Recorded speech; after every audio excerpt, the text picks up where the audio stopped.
박사님 안녕하세요. 강의 잘 듣고 있습니다. 저는 설사할 때까지 먹어보려고 매일 개수를 올려보았는데 하루 40알까지 먹어본 적이 있어요. 특이사항은 약간 설사기 이외에는 없더라고요. 현재는 식후 2알에서 5알씩 하루 3번씩 먹고 있습니다. 자, 비타민C 드시고 계시는 분들 두려워하실 필요가 없습니다. 일단 한번 먹어보시면 되는데 처음에 그냥 1알 정도만 먹어도 됩니다. 식후에 드시고 그러시면 아무런 느낌 없이 문제없이 먹을 수 있습니다. 위장에 염증이 있는 이런 분들도 식후에 먹으면 훨씬 더 덜하니까요. 1알 먹고 조금 속쓰림이 나타난다든지 뭔가 느낌이 온다 그러면 반알로 줄이시면 됩니다. 그렇게 해서 도전을 해보시고 조금씩 늘리시면 위장에 생긴 염증은 빨리빨리 잘 없어진다. 이분 하루에 9개에서 15개씩 먹는다. 40개까지도 먹어보았다. 아무렇지도 않더라. 이렇게 적고 있죠. 네. 개수는 설사하기 직전까지가 적당량인데 내 몸에 어떤 불편한 곳이 있다 그러면 수량을 늘려보시면은 알 수가 있고요. 설사하기 직전까지 늘려도 보시고 줄여도 보시고 본인들이 잘 관리를 하시면 되는데 어떤 지병이 있어가지고 이게 잘 개선이 되어지지 않는다라고 한다면 어떤 질환이든지 상관이 없습니다. 수량을 한번 늘려보시면은 금방 변화를 느낄 수가 있다라는 건데요. 비타민C 양이 늘어나면 몸속에서 가스 발생량이 증가하기도 합니다. 아니, 비타민C를 늘려서 먹는데 가스가 왜 증가하느냐? 내가 섭취한 탄수화물, 내가 섭취한 음식, 이 분해되어져서 만들어진 게 가스입니다. 그 가스는 폐를 통해서 호흡할 때 계속 빠져나가고 있는 건데 이 빼내는 능력이 비타민C를 많이 먹어버리게 되면 빼내는 능력보다 생성되는 능력이 더 증가한다. 산소 공급량이 증가하고 그렇기 때문에 신진대사가 잘 되고 세포대사가 잘 되어져서 세포가 포도당을 많이 없애고 이산화탄소를 많이 생성을 해서 가스가 내 몸속에 차게 되는 것이다 라는 거죠. 그래서 이것도 시간이 지나면 다시 정상적으로 돌아옵니다. 그래서 결코 비타민C를 먹고 가스 찬다고 해서 이게 나쁜 문제가 생긴 것인가 이렇게 생각할 수 있는데요. 호전 반응하고 비슷한 그런 개념으로 보시면 됩니다. 가스 많이 생긴다고 해서 걱정할 필요가 없다. 이게 비타민C 많이 먹었다는 증거구나 이렇게 생각하시고 열심히 챙겨 드시면 좋을 것 같습니다.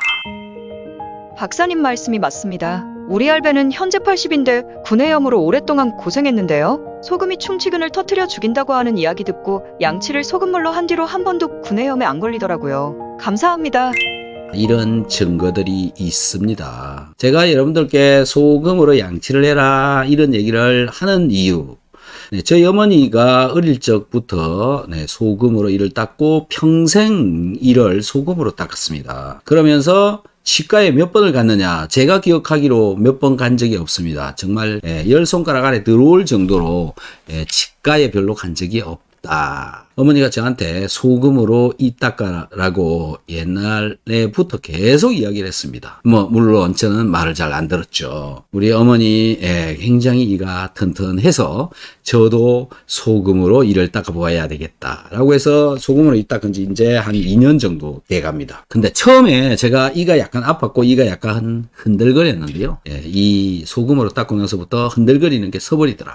그 다음에 아프기도 했었는데 아픈 것도 사라져 버리더라. 열심히 소금으로 닦아보시는데요. 소금이 굉장히 강도가 셉니다. 이 용융 소금으로 만들어진 양치용 소금인데요. 강도가 굉장히 강하기 때문에 조금만 사용을 해야 되고요. 치약과 같이 써도 좋습니다. 굉장히 적은 양이라고 해봐야 여러분들이 치약 이거 짜서 쓰는 그 양의 절반 정도만 있어도 충분합니다. 조금씩 한번 실천을 해보시면 여러분들의 이가 점점 더 건강해질 것이다. 저는 장담을 합니다. 미생물을 분명히 떨어뜨려 주기 때문에 그렇습니다. 저는 신장에 결석이 1cm 사이즈로 있는데 비타민C 먹어도 될까요? 결석이 생기는 이유는 수분을 적게 마시고 몸속에 수분이 더 적어졌을 때 쫄아서 생기는 경우다. 어떤 물질들은요, 이 결석을 만들 수 있는 물질들은 우리 몸속에 굉장히 많이 돌아다니고 있습니다. 근데 결석이 왜 안 생기냐라는 거거든요. 수분이 충분하게 있고 용해가 되어져 있기 때문에 그렇다. 근데 용해도가 낮은 물질들은 수분이 감소하면 안 녹기 때문에 입자로 튀어나오는 겁니다. 그런 것들이 모여서 붙어서 점점 커져서 돌이 되어지는 것이다. 이렇게 되어지는데 물을 적게 마시게 되면 비타민C를 먹더라도 안 먹더라도 결석은 생기게 되는 겁니다. 그래서 물을 충분하게 드시면서 비타민C를 드시면 전혀 문제가 없다라는 것이고 비타민C가 또 빠져나가면서 이런 그 결석을 조금씩 닦아 녹여내 가지고 사라지게 할 수도 있습니다. 그래서요 비타민C 안 먹는 게 아니라 결석이 두려워서 비타민C를 안 먹는 게 아니라 비타민C를 지속적으로 계속 오랫동안 먹게 되면 저게 조금씩 줄어간다라는 거죠. 그 시간은 몇 년이 걸릴 것이다 라고 저는 생각이 되어집니다. 그래서 먹는다고 하루치에 사라지고 이런 거는 아닙니다. 결석이 있으신 분들한테 약 처방해 주는 게 어떤 거냐면은 구연산입니다. 저는 그거 잘못됐다고 생각합니다. 구연산이 우리 몸속에 들어와 가지고 돌아다니게 되면 칼슘하고 굉장히 잘 붙습니다. 훨씬 더 잘 만들어집니다. 그런 분들이 수분을 적게 먹잖아요. 구연산이 몸에 돌아다니잖아요. 그러면 칼슘하고 붙어버립니다. 그렇게 해서 조그만한 돌 입자를 만들게 되고 그게 커져가지고 붙어버리면 나중에 저렇게 진단으로 1cm 정도 됩니다. 이런 얘기를 들을 수 있게 되는 거죠. 시간을 가지고 지속적으로 계속 하시면 조금씩 빠져나갈 것이다. 한번 노력을 해보시는 것도 좋은데요. 꼭 비타민C는 드시는 게 훨씬 더 이력이다 라고 말씀드립니다. 암 환자가 꼭 먹어야 할 영양소가 뭐가 있을까요?